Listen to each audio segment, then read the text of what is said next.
शमूएल का पहला ग्रंथ अध्याय 9। अपने पिता की गदहियों की तलाश में साउल। बिन्यामीन प्रांत में कीश नामक एक धनी मनुष्य रहता था। वह अबीएल का पुत्र था। अबीएल शरोर का, सरोर बकोरत का और बकोरत अफिया का पुत्र था। कीश के शाऊल नामक एक नौजवान और सुंदर पुत्र था। इज़राइलियों में साउल से सुंदर कोई नहीं था। वह इतना लंबा था कि उसका सिर और उसके कंधे दूसरे लोगों के ऊपर हो जाते थे। किसी दिन साउल के पिता कीश की गदहियां भटक गई थी। उसने अपने पुत्र साउल से कहा, किसी नौकर के साथ गदहियों को खोजने जाओ। साउल ने एफ्राइम का पहाड़ी प्रदेश और सलीशा प्रांत पार किया, किंतु गदहियों का पता नहीं चला। इसके बाद वे शालीम प्रदेश और बिन्यामीन प्रदेश पार कर गए, किंतु वहाँ भी गदहियों का पता नहीं चला। जब वे सूफ प्रांत आए, तब साउल ने अपने साथ के नौकर से कहा, चलो अब हम वापस चलें। हो सकता है कि अब हमारे पिता गदहियों की चिंता छोड़कर हमारी ही चिंता कर रहे हों। परंतु उसने उत्तर दिया, देखिए, इस नगर में एक ईश्वर भक्त रहते हैं। वह लोगों में परम श्रद्धेय हैं। वह जो कुछ कहते हैं वह होकर रहता है। चलिए हम वहाँ जाएं। शायद वह हमें बताएंगे कि हमें किधर जाना है। शाऊल ने अपने नौकर से कहा, लेकिन हम उनके पास जाकर उन्हें क्या देंगे? हमारी गठरी की रोटियां तो खत्म हो चुकी हैं और हमारे पास ऐसी भेंट नहीं है जो हम उन ईश्वर भक्त को दे सकें। हमारे पास है ही क्या? नौकर ने शाऊल को उत्तर दिया, देखिए, मेरे पास चांदी का 1/4 शेकेल है। मैं यह उन ईश्वर भक्त को दे दूंगा, तो वह हमें बताएंगे कि हमें किधर जाना है। प्राचीन काल में इज़राइल में जब जब कोई ईश्वर से पूछने जाता था, तो वह कहता था, चलो हम दृष्टा के पास जाएं, क्योंकि जिसे आजकल नबी कहते हैं वह प्राचीन काल में दृष्टा कहलाता था। साउल ने अपने नौकर से कहा, तुम्हारा कहना ठीक है, आओ चलें। अतः वे उस नगर को चल दिए जहां वह ईश्वर भक्त रहता था। शमूएल से साउल की भेंट। वे नगर के टीले चढ़ रहे थे कि उन्हें पानी भरने जाती हुई कन्याएं मिली और उन्होंने उनसे पूछा, क्या दृष्टा यहीं रहते हैं? उन्होंने उत्तर दिया, हाँ हाँ, देखो ना, वह तुम्हारे सामने है। लेकिन जल्दी करो, क्योंकि वह अभी अभी नगर में इसलिए आए हैं कि लोग आज टीले पर एक बलि चढ़ा रहे हैं। नगर में पहुंचने पर बलि भोज करने के लिए उनके टीले पर ऊपर जाने के पहले ही तुम उनसे मिल सकते हो। उनके पहुंचने के पहले लोग बलि भोज प्रारंभ नहीं करते, क्योंकि पहले बलि को उनका आशीर्वाद मिलना आवश्यक है। इसके बाद ही निमंत्रित लोग भोजन करते हैं। अच्छा, अब ऊपर जाओ, पहुंचते ही वह तुम्हें मिलेंगे। वे नगर की ओर चढ़े। वे नगर के फाटक में प्रवेश कर ही रहे थे कि शमूएल उनके आगे टीले पर चढ़ रहा था। शाऊल के आने के एक दिन पहले ही प्रभु ने शमूएल पर यह प्रकट किया था, कल इसी समय मैं बिन्यामीन देश के एक पुरुष को तुम्हारे पास भेजूंगा। तुम मेरी प्रजा इज़राइल के शासक के रूप में उसका अभिषेक करोगे।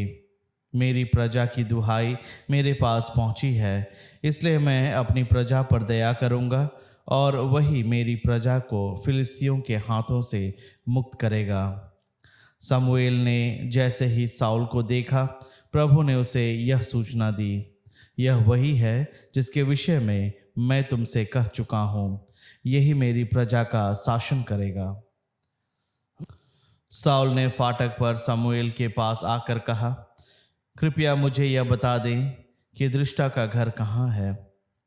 शमूएल ने साउल को उत्तर दिया, मैं ही दृष्टा हूँ। मेरे आगे पहाड़ी पर चढ़ो, तुम आज मेरे साथ भोजन करोगे। मैं कल सवेरे तुम्हें विदा करूँगा और तुम जिसके बारे में चिंता कर रहे हो वह भी तुम्हें बताऊँगा। उन गधियों के लिए चिंता मत करो जो 3 दिन पहले तुम्हारे यहाँ से भाग गई है, वे मिल गई हैं। इज़राइल की समस्त संपत्ति किसकी है? क्या वह तुम्हारी और तुम्हारे पिता के घराने की नहीं है? साउल ने उत्तर दिया, परंतु मैं बेन्यामीन वंश का हूँ, जो इज़राइल के वंशों में सबसे छोटा है, और मेरा कुल तो बेन्यामीन वंश के सारे कुलों में सबसे छोटा है। फिर आप मुझसे ऐसी बात क्यों कहते हैं? इसके बाद शमूएल ने सौल और उसके नौकर को भवन में ले जाकर आमंत्रित लोगों में सबसे पहला स्थान दिया। वहाँ लगभग 20 आमंत्रित लोग थे।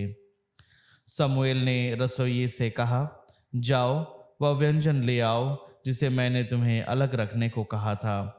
तब रसोइये ने जांग और उसके आसपास का भाग लाकर साउल को परोस दिया।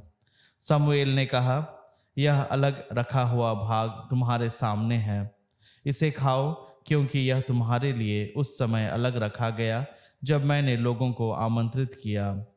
साउल ने उस दिन शमूएल के साथ भोजन किया। वे टीले से उतरकर नगर आए और शमूएल ने घर की छत पर साउल के साथ बातचीत की। साउल का अभिषेक। वे बड़े सवेरे उठे। शमूएल ने पौ फटने पर छत पर साउल को पुकारा, उठो, चलो, मैं तुम्हें पहुंचा आऊं। साउल ने प्रस्थान किया। वह और शमूएल दोनों बाहर चल दिए। नगर की सीमा पर पहुंचने पर शमूएल ने साउल से कहा, नौकर से कहो कि वह हमसे कुछ दूरी पर आगे बढ़े। जब वह आगे बढ़ जाए तो तुम कुछ देर के लिए रुक जाओ, जिससे मैं तुम्हें ईश्वर का संदेश सुनाऊं। अध्याय 10। शमूएल ने तेल की शीशी लेकर उसे साउल के सिर पर उड़ेला। इसके बाद उसने उसका चुम्बन किया और कहा, प्रभु ने अपनी प्रजा के शासक के रूप में तुम्हारा अभिषेक किया है। यदि तुम आज यहाँ से जाओगे तो सलसा में बेन्यामीन प्रांत के सीमांत पर रहेल की कब्र के पास तुम्हें 2 पुरुष मिलेंगे जो तुमसे कहेंगे कि वे गधियाँ मिल गई हैं जिनकी खोज में तुम निकले थे, और यह कि तुम्हारा पिता उन गधियों की बात भूल गया है और अब तुम दोनों के लिए चिंतित होकर यह पूछ रहा है कि अब मैं अपने बेटे के विषय में क्या करूं। वहां से आगे बढ़ने पर जब तुम ताबोर के बालूद के पास पहुंचोगे तब वहां तुम्हें 3 आदमी मिलेंगे जो बेतेल में ईश्वर के पास जा रहे होंगे। पहले के पास बकरी के 3 बच्चे होंगे, दूसरे के पास 3 रोटियां होंगी और तीसरे के पास एक कुप्पा अंगूरी।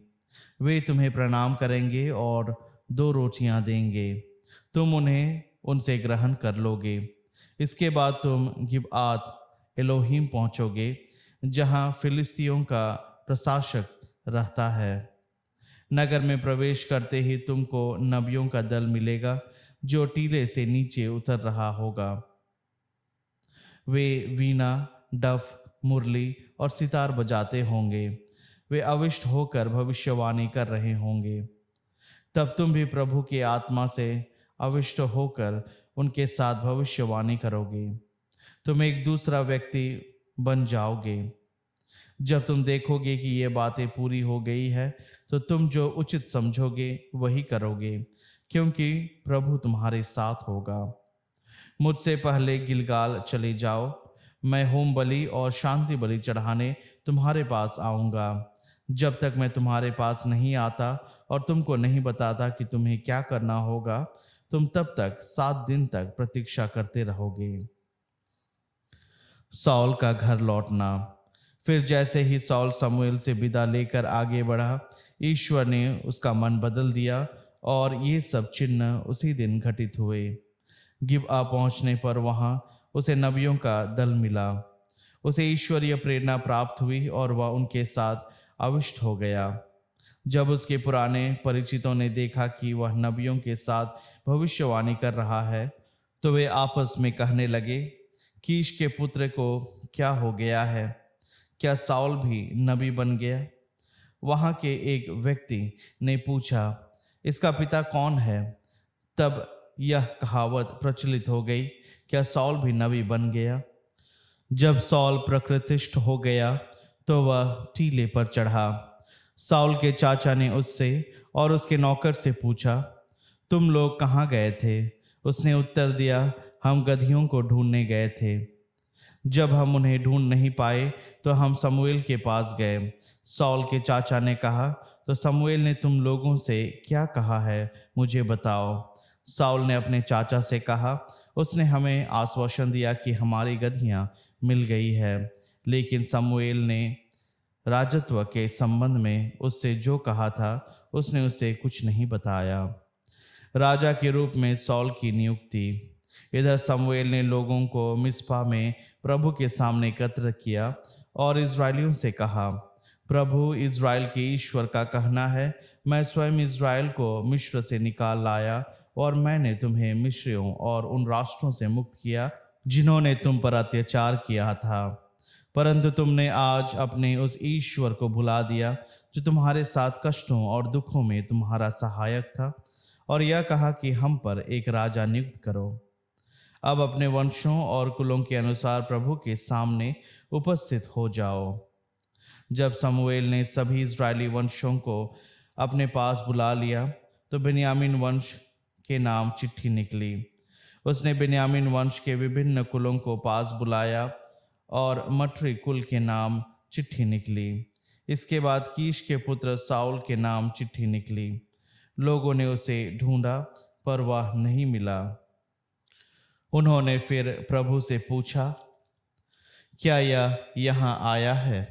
प्रभु ने उत्तर दिया, वह सामान के आसपास छिप गया है। वे दौड़कर उसे वहाँ से ले आए। जब वह लोगों के पास आया तो पता चला कि वह इतना लंबा है कि अन्य सब लोग उसके कंधों तक पहुँचते हैं। समूएल ने सब लोगों से कहा, देखो, यह वही व्यक्ति है जिसे प्रभु ने चुना है। सारी प्रजा में उसके समान कोई दूसरा नहीं है। तब सब लोग चिल्ला उठे, राजा की जय। समूएल ने लोगों को राजा के अधिकार और कर्तव्य सुनाए और उन्हें एक पुस्तक में लिखकर प्रभु के सामने रख दिया। इसके बाद समूएल ने सब लोगों को अपने अपने घर भेज दिया। साउल भी गिबआ में अपने घर गया। उसके साथ वीर पुरुषों का एक दल भी गया जिनका हृदय ईश्वर ने प्रेरित किया। कुछ दुष्ट लोग कहने लगे, वह हमारा उद्धार क्या करेगा? उन्होंने उसे तुच्छ समझा और उसे कुछ भेंट नहीं दी, लेकिन वह चुप रहा।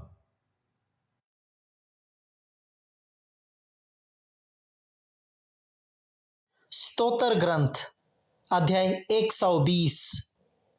मैंने संकट में प्रभु को पुकारा और उसने मुझे उत्तर दिया। प्रभु, झूठ बोलने वाले होठों से, कपटपूर्ण जीवा से मेरी रक्षा कर। कपटी जीवा, तुमको कौन सा दंड दिया जाए? तुम्हें और क्या किया जाए? वह योद्धा के पैने बाणों से, झाड़ झंखड़ की आग से तुम्हें दंड देगा। हाय, प्रवासी के रूप में मैं मेशक में रहता हूँ। मैं केदार प्रदेश के तंबुओं के बीच निवास करता हूँ। मैं बहुत अधिक समय तक उन लोगों के साथ रह चुका हूँ जो शांति से घृणा करते हैं। मैं शांति प्रिय हूँ, किंतु जब मैं शांति की बात कहता हूँ तो वे युद्ध का उपक्रम करते हैं। संत मार्कुस का सुसमाचार अध्याय 6। अविश्वासी नासरत। वहां से विदा होकर ईसा अपने शिष्यों के साथ अपने नगर आए। जब विश्राम दिवस आया तो वे सभागृह में शिक्षा देने लगे। बहुत से लोग सुन रहे थे और अचंभे में पड़कर कहते थे, यह सब इसे कहां से मिला? यह कौन सा ज्ञान है जो इसे दिया गया है? यह जो महान चमत्कार दिखाता है वे क्या है? क्या यह वही बढ़ाई नहीं है? मरियम का बेटा याकूब, यूसुफ, यूदस और सिमोन का भाई? क्या इसकी बहनें हमारे ही बीच नहीं रहती और वे ईसा में विश्वास नहीं कर सके। ईसा ने उनसे कहा, अपने नगर, अपने कुटुंब और अपने घर में नबी का आदर नहीं होता। वे वहां कोई चमत्कार नहीं कर सके। उन्होंने केवल थोड़े से रोगियों पर हाथ रखकर उन्हें अच्छा किया। उन लोगों के अविश्वास पर ईसा को बड़ा आश्चर्य हुआ। 12 का प्रेषण। ईसा शिक्षा देते हुए गांव-गांव घूमते थे। वे 12 को अपने पास बुलाकर और उन्हें अवदूतों पर अधिकार देकर 2-2 करके भेजने लगे। ईसा ने आदेश दिया कि वे लाठी के सिवा रास्ते के लिए कुछ भी नहीं ले जाएं, ना रोटी, ना झोली, ना फेंटे में पैसा। वे पैरों में चप्पल बांधे और 2 कुर्ते नहीं पहने। उन्होंने उनसे कहा, जिस घर में ठहरने जाओ, नगर से विदा होने तक वहीं रहो। यदि किसी स्थान पर लोग तुम्हारा स्वागत ना करें और तुम्हारी बातें ना सुने, तो वहां से निकलने पर उन्हें चेतावनी देने के लिए अपने पैरों की धूल झाड़ दो। वे चले गए। उन्होंने लोगों को पश्चाताप का उपदेश दिया, बहुत से अवधूतों को निकाला और बहुत से रोगियों पर तेल लगाकर उन्हें चंगा किया। हेरोद और ईसा। हेरोद ने ईसा की चर्चा सुनी क्योंकि उनका नाम प्रसिद्ध हो गया था। लोग कहते थे, यूहन्ना बपतिस्ता मृतकों में से जी उठा है, इसलिए वह ये महान चमत्कार दिखा रहा है। कुछ लोग कहते थे, यह एलियस है। कुछ लोग कहते थे, यह पुराने नबियों की तरह कोई नबी है। हेरोद ने यह सब सुनकर कहा, यह यूहन्ना ही है जिसका सिर मैंने कटवाया है और जो जी उठा है। यूहन्ना बपतिस्ता की हत्या। हेरोद ने अपने भाई फिलिप की पत्नी हेरोदियस के कारण यूहन्ना को गिरफ्तार किया और बंदीगृह में बांध रखा था, क्योंकि हेरोद ने हेरोदियस से विवाह किया था और यूहन्ना ने हेरोद से कहा था, अपने भाई की पत्नी को रखना आपके लिए उचित नहीं है। इसी से हेरोदियस यूहन्ना से बैर करती थी और उसे मार डालना चाहती थी, किंतु वह ऐसा नहीं कर पाती थी क्योंकि हेरोद यूहन्ना को धर्मात्मा और संत जानकर उस पर श्रद्धा रखता और उसकी रक्षा करता था। हेरोद उसके उपदेश सुनकर बड़े असमंजस में पड़ जाता था, फिर भी वह उसकी बातें सुनना पसंद करता था। हेरोद के जन्म दिवस पर हेरोदियस को एक सुअवसर मिला। उस उत्सव के उपलक्ष्य में हेरोद ने अपने दरबारियों, सेनापतियों और गलीलिया के राइसों को भोज दिया। उस अवसर पर हेरोदियस की बेटी ने अंदर आकर नृत्य किया और हेरोद तथा उसके अतिथियों को मुग्ध कर लिया। राजा ने लड़की से कहा, जो भी चाहो मुझसे मांगो, मैं तुम्हें दे दूंगा। और उसने शपथ खाकर कहा, जो भी मांगो, चाहे मेरा आधा राज्य ही क्यों ना हो, मैं तुम्हें दे दूंगा। लड़की ने बाहर जाकर अपनी मां से पूछा, मैं क्या मांगूं? उसने कहा, यूहन्ना बपतिस्ता का सिर। वह तुरंत राजा के पास दौड़ती हुई आई और बोली, मैं चाहती हूं कि आप मुझे इसी समय थाली में यूहन्ना बपतिस्ता का सिर दे दें। राजा को धक्का लगा, परंतु अपनी शपथ और अतिथियों के कारण वह उसकी मांग अस्वीकार करना नहीं चाहता था। राजा ने तुरंत जल्लाद को भेजकर यूहन्ना का सिर ले आने का आदेश दिया। जल्लाद ने जाकर बंदीगृह में उसका सिर काट डाला और उसे थाली में लाकर लड़की को दिया और लड़की ने उसे अपनी मां को दे दिया। जब यूहन्ना के शिष्यों को इसका पता चला तो वे आकर उसका शव ले गए और उन्होंने उसे कब्र में रख दिया।